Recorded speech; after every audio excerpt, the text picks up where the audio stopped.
Bonjour à tous, mon nom est François Letarte et bienvenue sur ma chaîne JDR-D30, une chaîne consacrée aux jeux de rôle sur table, un autre vidéoliste. Oui, je vous envahis ces temps-ci. J'ai le goût de faire le retour sur ma partie RPGS True 20 que j'ai faite hier. Troisième séance des Larmes des Dragons qui a un titre. Maintenant, c'était un intrus. Donc, si jamais vous n'avez pas vu la partie, que vous avez l'intention de la regarder, ben je vous dis tout de suite, je vais parler de la partie, donc je vais vous dévoiler certains punchs et c'est ça. Donc, si vous voulez pas de punch, ben attendez d'aller voir la partie avant de poursuivre la vidéo présente. Sinon, je passe ça là. C'était la première partie de cette série-là que je réussissais à mettre public, live public. Je vais vous dire, c'est parce qu'en fait, tu sais, j'ai commencé à faire cette partie en utilisant un logiciel pour me permettre de streamer live parce que Google Hangout, maudite merde, il peut associer à YouTube. C'était pratique ça, c'était pratique, mais non, évidemment, ils ont décidé que ça n'existait plus. Fait que les beaux outils pratiques de même disparaissent. Ce qui fait que je suis tombé sur d'autres choses. OBS Studio, je pense que j'en ai déjà parlé. Sauf que là, les deux premières séances, ils enregistraient, mais non répertoriés. Fait que c'est ça. J'avais d'autres chats à fouetter, mais bon, j'ai réussi à mettre ça public. C'est pas comme si c'était bien difficile. Sauf que quand tu sais pas c'est où, tu cherches comme un épais. Puis hier, je suis tombé dessus. Comme compris. Ah! Fait que là, maintenant, je peux mettre ça public. Ce qui active le chat. Et plein de conversations très intéressantes. Donc, c'était le fun d'avoir qu'il y avait du monde. T'sais, évidemment, moi, j'étais dans ma bulle. Je regardais pas le chat. T'sais. Je dirais que dans la gang, il y avait Marc qui était très proactif sur le chat. Donc, merci Marc d'avoir fait office d'hôte pour nous éviter. Mais, tu sais, pendant qu'on jouait. Mais c'est ça, je suis allé lire par après. C'était bien divertissant. Mais je pense que c'est ça. De toute façon, attendez-vous pas, là, les prochaines parties que j'aille me pitcher sur le chat pour vous jaser ça. Je vais être trop concentré à bien gérer la partie. Fait que je vais vous lire après. Si vous avez des messages, des listes d'épicerie, va chercher du lait, je vais le lire après. OK? Bon. Mais écoute, merci à tous ceux qui étaient là. Quel nom que j'ai vu? J'ai vu Aldor, Ginji, j'ai vu Pierre Courtemanche qui était là. J'ai vu JDR Ludis passer. Sébastien alors dans l'Inquisitor qui nous a révélé l'origine du nom Rucal. On parle souvent de Rucal, donc vous irez lire ça. On va apprendre de quoi sur l'origine du nom. Bruno Atomic Fusion était là. Stéphanie Xeno 13, oui, qui était là. Je pense qu'elle nous a écouté jusqu'à la fin. Ben écoute, merci. Écoute, je fais pas ça pour ce genre de reconnaissance-là ou de ramasser absolument du public à tout prix. Hein. Mais en même temps, oui, parce que je veux faire la promotion d'RPGS. Fait que c'est correct, je suis super content. Fait que ça aussi, c'était bien le fun. L'autre affaire, par rapport à la partie. OK. T'as-tu des questionnements par rapport à une scène finale dans le jeu? Xevi a frôlé la mort. Voilà. Xevi a frôlé la mort en fait de 2 points. Officiellement, si je me trompe pas. Faudrait que j'aille relire un peu les règles, là. C'est ça. Mais il est tombé à un statut qui était dying. Oui, la scène en tant que telle, il était retourné au village d'Anselme en courant. Bon, j'ai pas calculé son endurance ou ça. Je me disais que c'était pas nécessaire à ce moment-là. Tu sais, qu'il y ait un -1 d'essoufflement, ça change rien.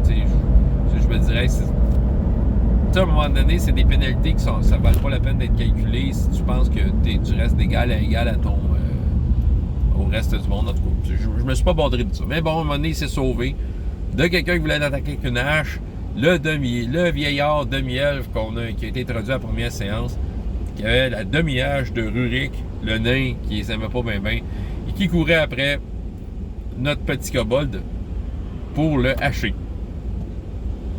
Au départ, c'était plus pour mettre en scène les intentions du monsieur. Je m'attendais pas à ce qu'il rejoigne Xevi, tu sais. Mais on sait ce que ça fait, le système des vins, des fois. Ça fait des surprises, des mauvaises surprises. Tu sais, Xevi, ça m'a voulu s'en sauver. Il a été discuté pendant la partie comme de quoi qu'il pouvait utiliser son acrobatie, tu sais, prendre des raccourcis, tu sais, c'est ça. Puis c'était une super bonne idée, surtout qu'il est bon en acrobatie. Fait que, tu sais, j'ai fait rouler son acrobatie. Il y a eu un bon jet pareil. Je me disais, bon, OK, il va se sauver. Pour la forme, il a roulé. Comme de fait, j'ai fait un jet opposé, dextérité du méchant. peut-être juste plus 1, je vous le dis tout de suite, là, mais il roulait genre un 19. T'sais. Moi, hier, là, sérieux, mes méchants ont bien roulé assez souvent à des moments critiques. Fait que, ça mettait de l'attention. Fait que là, description, Xavi fait des cabrioles en différents obstacles naturels quand l'autre le surprend dans un tournant en haut d'une roche, donne un coup de hache à Xavi. L'attaque touche, malgré que Xavi avait une très bonne défense. J'ai encore roulé un 19. L'attaque touche, donc Xavi fait un test de toughness. La difficulté était de 18 pour le test de toughness, qui était quand même assez violent. Et Xavi a roulé, là, en tout cas, il y avait une différence d'un peu plus que 15. Donc Xavi tombait automatiquement dying. Oui. Dying, c'est pas drôle. Dying, c'est que la façon dont ça marche, tu sais, tant qu'à parler du système de jeu, tu es en train de mourir, donc à chaque round, tu roules un jet de constitution. Si tu as 10 ou plus, tu continues de mourir, mais tu n'es pas mort. Si tu rates, tu es mort. Si tu roules un 20, tu es stabilisé. Dans le cas de Xavi, vu qu'il a une petite constitution, il fallait qu'il roule un 20 naturel. Fait que c'est ça. Mais c'est ça. Là, c'est là le bout qui est peut-être un peu controversé. Xavi est parti un bon nombre d'heures avant ses copains du château. OK? Quelques heures avant. Pas tant, mais quelques heures.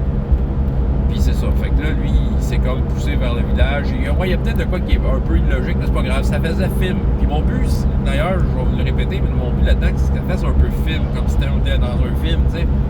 Fait que lui, il serait au village, déjà, essayer de sauver du monsieur. Tandis que les autres ont décidé, après avoir discuté avec la reine, d'aller rejoindre Xavi parce qu'elle croyait qu'il était pour être en danger et que quelque chose de pire allait arriver. En effet, ils ont croisé un dragon qui passait dans le ciel. Ça, c'est une autre histoire. Un dragon avec quelqu'un qui était sur son dos comme un cavalier. Ouais. Mais c'est ça. Fait que là, eux autres partaient avec les meilleurs chevaux de la reine pour aller rejoindre Xavi en toute vitesse. Mais c'est ça. Là, Xavi a été blessé, tout ça. Fait que j'ai fait le gars qui s'est arrangé avec le gars des vues, que les deux autres amis arrivaient au moment où Xavi venait de recevoir le coup de hache. OK. Pourquoi ça peut être controversé? Parce que ça a l'air d'être forcé, genre la main de Dieu. Non, mais en fait, savez-vous quoi? Même avant de savoir que Xavi allait se faire hacher, tu sais, je le savais que je voulais comme concorder l'arrivée des autres avec à peu près ce moment-là. Tu sais, faire arranger avec le gars des vues, justement, pour que ça fasse film. Tu sais, quand tu payes un billet de cinéma, tu veux que les héros vivent des situations de même. Mais c'est ça que je leur ai payé hier. Je voulais arranger ça avec le gars des vues, pour finalement rassembler le groupe. Tu sais, finalement, après que ça ait été séparé, ben, ils sont maintenant rassemblés. Mettons là que, tu sais, je sais pas, là, je fais des suppositions, ça va un peu de tous les sens, là, mais mettons que Xavi se serait sauvé. Probablement, l'autre aurait couru après que ça hache. Et les deux autres seraient arrivés. Bon, probablement qu'il n'aurait peut-être pas vu le monsieur, le demi-elfe avec la hache, ou s'il l'aurait vu, en tout cas, il n'aurait pas vu Xavi, parce que probablement Xavi aurait réussi à se cacher, connaissant son talent pour le faire. Fait qu'il y aurait peut-être eu une scène par rapport à ça. Ou l'autre, ouais, c'est peut-être ça qui aurait pu arriver finalement, en tout cas, je pense, là. Tu sais, puis c'est ça, puis il y aurait peut-être...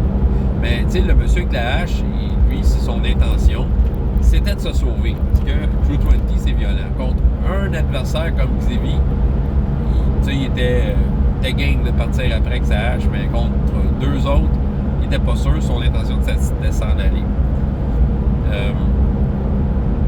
Peut-être juste conclure, qu'est-ce qui est arrivé à lui? Il a été capturé par Léo, l'elfe du groupe. Fait qu'après quelques lancers de couteau ratés. Mais il y en a un qui a pogné, qui a comme vraiment blessé relativement gravement notre assaillant. Puis c'est sûr que ça arrête les problèmes. Mais l'affaire est que la cavalerie est arrivée au bon moment. T'sais, juste avant d'arriver à ce point-là où il a été capturé, ben Xavi tombait à terre dying. Donc, c'est ça. Fait qu'il y avait une chance de peut-être se faire stabiliser par un copain. Ça tombe bien. Urto connaît le sort Cure. Fait que c'est ça. Au début, Urto voulait faire une attaque psychique, mais quand j'ai décrit le genre de blessure que Xavi avait, il a décidé d'aller au secours de son ami. Et ça a fonctionné. Il a stabilisé Xavi. Donc, c'est arrangé que le gars des vues. Xavier a été sauvé in extremis. Mais ça fitait dans l'histoire. C'était prévu qu'il arrivait à ce moment-là. Donc, inquiétez-vous pas, là, j'ai pas juste fait apparaître du monde pour sauver un personnage. C'était prévu déjà que ça arriverait. C'est juste que c'était pas prévu que Xavier soit dans cet état-là. Fait que c'est encore plus dramatique. Et ça fait en sorte que notre film est meilleur.